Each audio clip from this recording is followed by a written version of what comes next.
following us around, I think in like April or May, around, around Nova Scotia. And then by the time we got, played at the prison and got the invite to go on with Billy Bob Thornton, that was like, late, like August or something. We were over there with Billy Bob Thornton in Europe.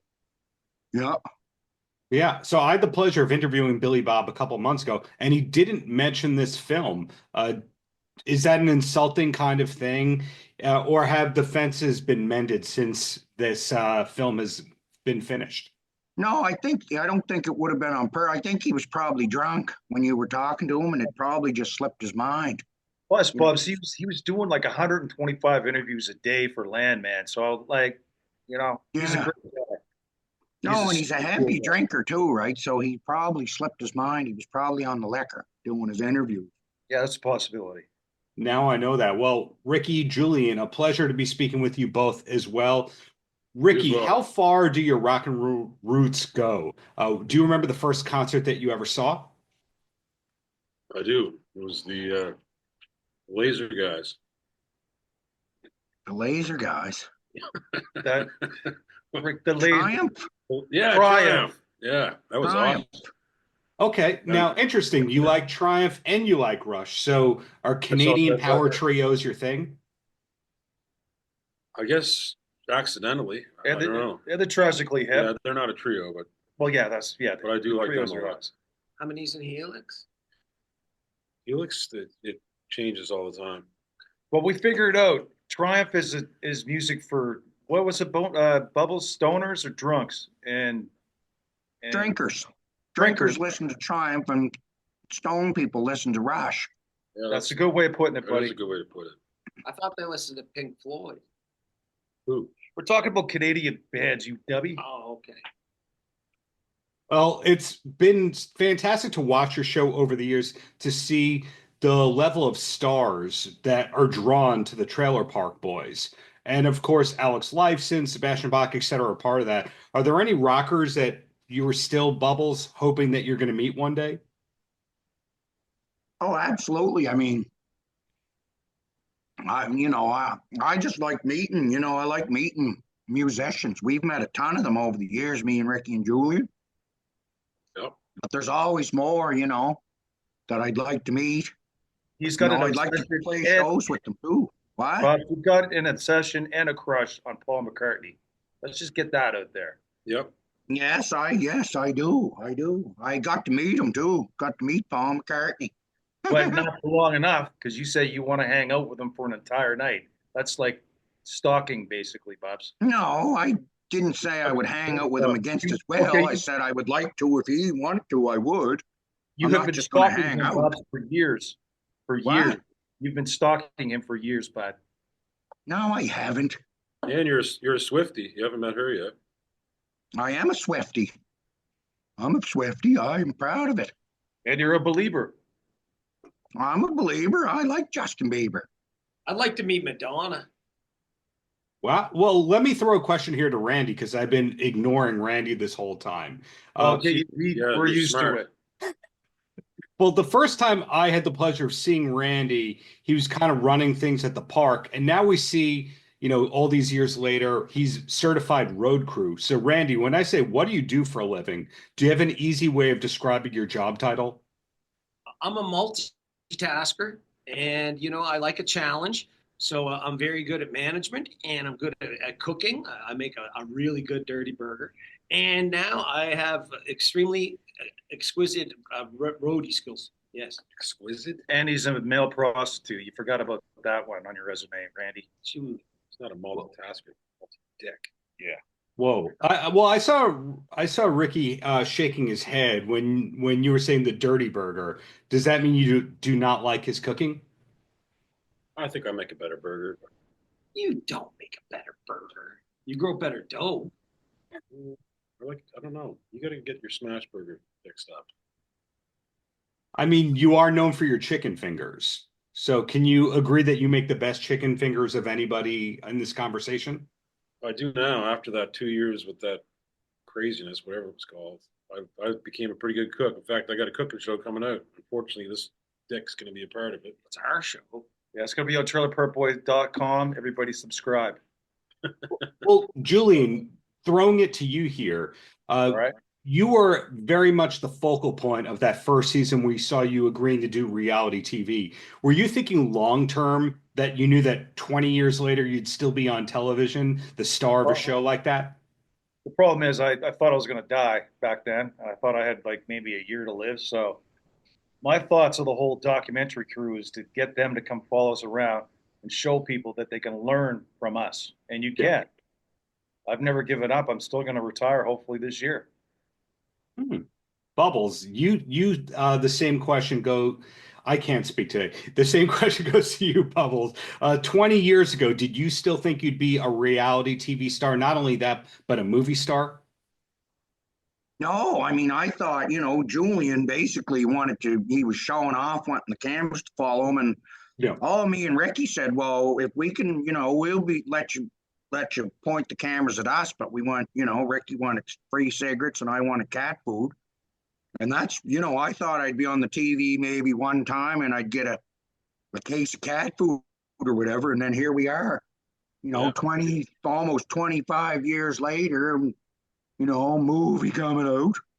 Yeah. Well, Yeah. so we are able to afford a car. Well, we do see in this wonderful movie, Mr. Ronnie Wood. Now, Bubbles, you were Yes. talking about how much of a fan of Paul McCartney you are. And a lot of people are Beatles or Stones. Are you both Beatles and Stones at this point in time? Or did Rob? Absolutely. No, absolutely. I've always liked the Beatles and the Rolling Stones, and the Rolling Stones all right from the get-go, right up to when Ronnie joined in the 70s. And then from then on, they were, you know yourself how good they are. They're unbelievable. And they're still playing and still just, I saw them not too long ago and they were unbelievable. Are you also a David Lee Roth and a Sammy Hagar? In other words, do you like both paths in every single band that's notable? No, don't like either of them. Wow. No, I was not a Van Halen fella. I shouldn't say I don't like them, but I don't listen, I like a few Eddie Van Halen songs like that, but he's always too good for me. I could never play that stuff, so I was just like, beat it, arsehole. You're too good. I like the song Jump. Yeah, I You like couldn't jump, Randy, if there was a rattlesnake biting your arse. I could too. Well, Ricky, similar sentiments about Van Halen, or is Bubbles alone in that one? I like Van Halen. I've gone to see them. Yeah, I thought when 1980 something came out or whatever the hell it was, I thought that was a good record, and I rocked to it. I shit rocked to it. Well, I had to bring the conversation around to that because at the beginning we were talking about Rush and Triumph and Helix, and I didn't know if you only listen to Canadian bands. No, I like Canadian bands more than other bands, but I listen to a lot of shit for sure. Okay, follow up to you. Your fashion sense remains impeccable all these years later. Have you ever thought about having a fashion line, Ricky? No, but it might be a good idea. Everybody's wearing this kind of stuff now, so I don't know. Purses. Purses and furniture and one of those weird. It's called houndstooth, Ricky. One of the Kardashians. I saw her with some on one time, so I don't know. Same question goes to you though, Bubbles. Have you ever thought about an optical lens line or fashion glasses? No, I'm not interested in glasses. They're just, I don't even really need to wear them. I just wear them for something to do. My eyes are perfectly fine. I would get out a fashion line of, fancy Western wear or something, but that's all I would be interested in. And Julian, he was going to put out a line of muscle wear at one point. Oh, is that true, Julian? Well, I talked about it when we were drinking one night. I thought it'd be pretty cool. Black tank tops and stuff, maybe. Well, Julian, is there a job that you haven't had yet that you're still hoping might happen one day? Me? Yeah. I like to try maybe hitting Wall Street and see what I can do there. You don't know anything about trading. I know a stocks, lot about Julian. trading, and it's pretty boring, but people are making money. I think So you have to go to school for that. I don't think Julian watched the Wolf of Wall Street 3 times, and now he thinks he's a big trader.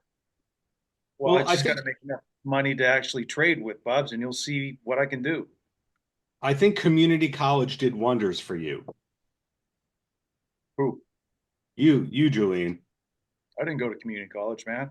Well, you talked about it enough that I thought you actually did in that. I'm a self-taught entrepreneur. When I'm in jail, I use the time wisely. I read as much as I possibly can. And I've opened up businesses. I've opened up way more businesses than anybody I know. Maybe Donald Trump's had a few more businesses than me, made a bit more money. His are a lot more successful. Well, because he lives in New York. I live in fucking Sunnyvale. It happens. Well, Julian, you haven't had one successful business. Success Auto was successful. Thank you very much. Until it got Not very. I would argue, Bubbles, that having this many seasons of a reality show is the most successful business of all, because you guys beat the Osbournes to the punch, you beat the Kardashians to the punch, etc. Nice. Yeah, but Julian didn't do that. He didn't make all that happen with his business acumen. Did they come back every year? They seem like they made a lot more money than us. Well, they made a shit ton of money, but that's the thing. They're in the business. They're producers. We're not. What does acumen mean? Acumen? Well, It's a type of roast beef, Randy. Everyone wants to talk to you all today, so I'll just ask one more question. I'll throw it to Randy, and then I'll let you go. Cool? Yes. Okay. Randy, I feel that you're very misunderstood. What do you wish more people knew about you in general? Well, I like people to know how good I am at taking on new tasks, because you know what? It's all about learning new tasks, new things, and becoming good at it. And that's what makes you successful. So sometimes people may look and say, that guy's not wearing a shirt and he's probably not good at tasks, but I am. I'm very good at tasks, right, Ricky? I'm going to say you're very brave. You're dealing with allergies on a daily basis, Randy. So you overcome adversity on a daily basis. What's adversity? Well, thank you. Murphy, Randy. Thank you all for your time. Congratulations on the new movie, and looking forward to future content from all you geniuses. Awesome. Thank you so much. Man. Thank you. Paltrocast.